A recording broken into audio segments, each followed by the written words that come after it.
Kay, importante mo. You are loved. You are important. You matter in this world. Ha? We are God's masterpiece. Hinimo man ta sa Ginoo. Dili ta pwede nga lapastangan o bisag kinsa. Dili pwede nga daw gaugon or kuanon ka ng abusuhan ang atong lawas kay templo na sa Ginoo. Naadya puyo ang Holy Spirit nga maoy magiya nato unsay angay buhaton. Mabitaw nga gibawalan mo mag-smoke, gibawalan mo mag-drugs because bawalan mo maghubog kay it will destroy your body, which is the very temple of God. So yun na panggaan ninyo ang inyong kaugalingon, respetuhi ang kaugalingon o ang inyong dignidad. Anong saon man, report whatever abuses you experience. So S, manatas sa S no, rape, acts of lasciviousness. Adto na punta sa A. Ano sabi ng A? Abuse. Oy, ka-bright. Oy. Ano sabi may mga balaod na under sa abuse? Ha? Bullying? Ano sabi? Child abuse. Yes. Sakto. RA 7610 or Anti-Child Abuse Law. RA 7610 o BAUSI. Mga klase na sa abuso, more or less parehero na silang mga elemento. Diya, kay ang BAUSI, upat ka elemento. Physical abuse, sexual abuse, psychological abuse, economic abuse. Unsa man na, ato lang i-shortcut. Kinsa may pwede mo kiha ning BAUSI gani? Asawa, puyo nga babae, uyab nga babae, uyab nga naay dating relationship, kanang nag-date na, naghatagay na, o kuha, nag-inanay na si mga parents sa kaliwat. Dili itong uyab nga nag-ilara mo sa plaza last night. Ha? Dili ito nga nga nagkuan mo, nag-away mo while nanguli mo, nadapatan mo ang babae mo kiha siya o bouncing wrong. Kay klaro kayong balaod nga naay dating relationship. Nga how could there be a dating relationship kung last night ra ninyo nakaila? Ana tulo ha? Ay upat, pwedeng ex. Analitan, nagbulag na kay niadto siya sa laing babae. Ang bana. Kung wala man siya kauyon dito, nibalik sa inyo ha. Inyong kuya ba, nibalik sa inyo ha, or inyong ang kapuyo. Nibalik sa babae. Kung niya pagbalik, ikulata siya.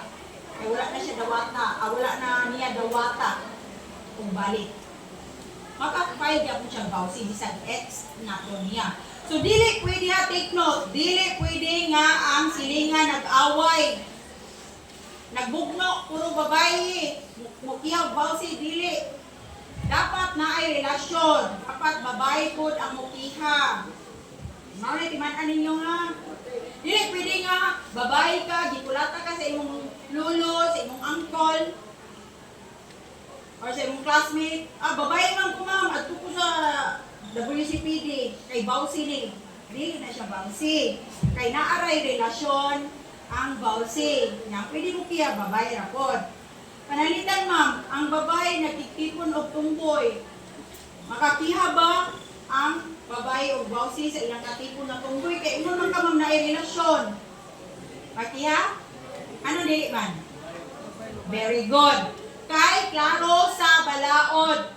2 series of abuses perpetrated by a person, although person ang gigamit, but with a relationship. Onya, klaro man sa bawsi nga ang giprotektahan babae, it is assume nga bana or kapuyo or uyab ang pwede ra ikiha. So kay tumboy, babae man na, dili na siya pwede ikiha. Kung bayot, gikulata siyang katipon nga lalaki. Tingnan man ka ma'am na relasyon nga lalaki ang ikiha. Pwede na ma'am. Pwede? Ano man? Very good. Kay klaro sa bawsi nga babae ra ang pwede mo iha niya. Bayot is biologically a man or a male. Okay. So, mga to, pari-parihan na ng child abuse o bawsi elemento. Kay ang bata po, bawal na siya dapatan.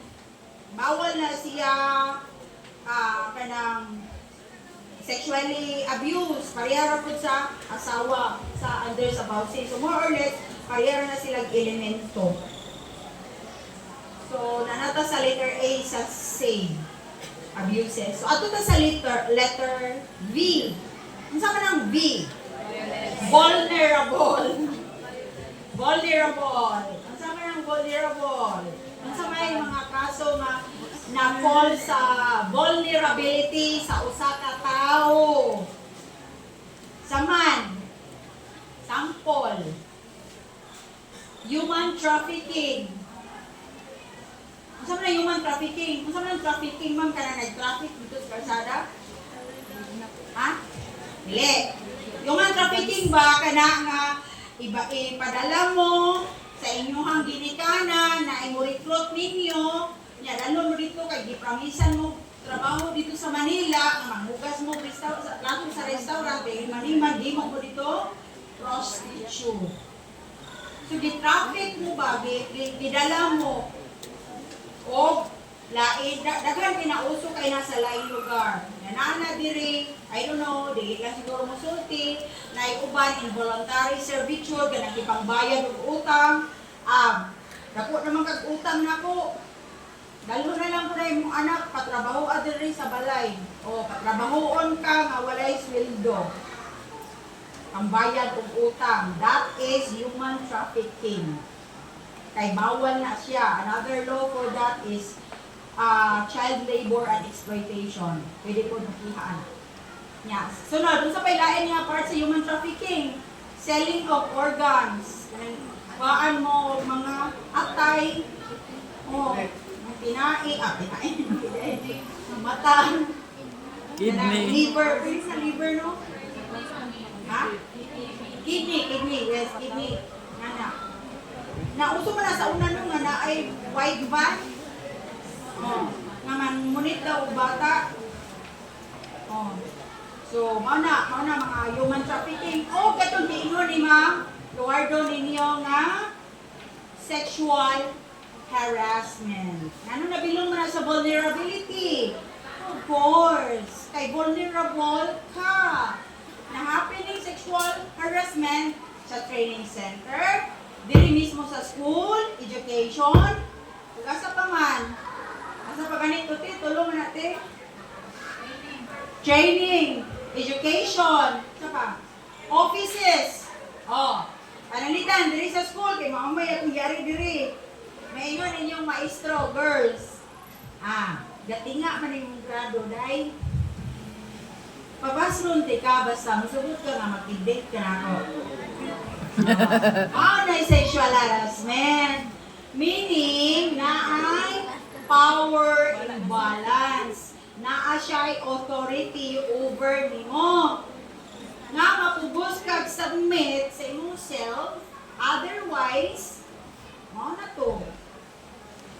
Dili ka papasron, or sa opisina po, nang hire sila og mas kanang eligible pa nimo kay board passer niya, ikaw dili, need ka papawaon.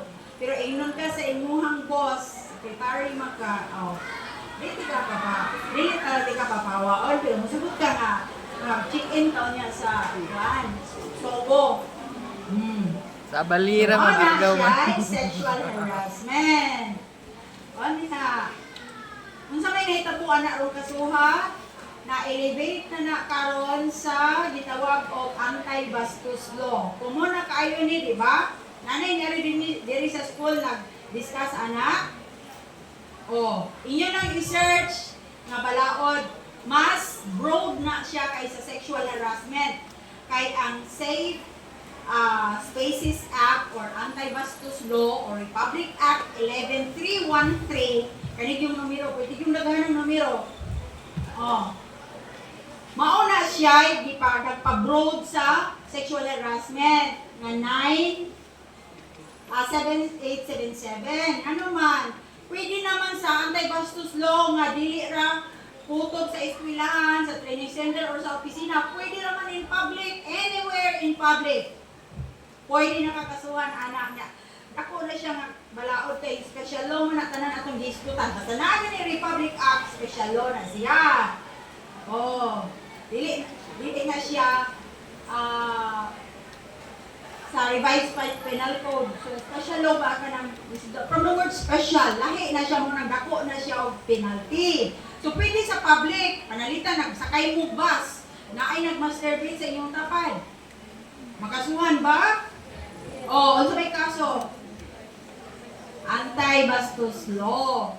Inyo, oy, unong sagod ya, driver, ihapoy kay Butanis Police Station, kay ga LL dire sa Kutapan. So, anti-bastos law. Kung mangli-li ninyo sa inyong balay ninyo, naligo muna, na li silingan, sama na. Sa may kaso ninyo, anak. Pwede anti-bastos law. Pero kung naa siya sexual gratification, nakita ninyo nga nag-gratified siya sa inibuhat, nagkuhan siya, nag-orgasm siya, so pwede siya ma-elevate into acts of lasciviousness. Kailangan naman yung sexual gratification. Or basta liblib ang inyong dapit,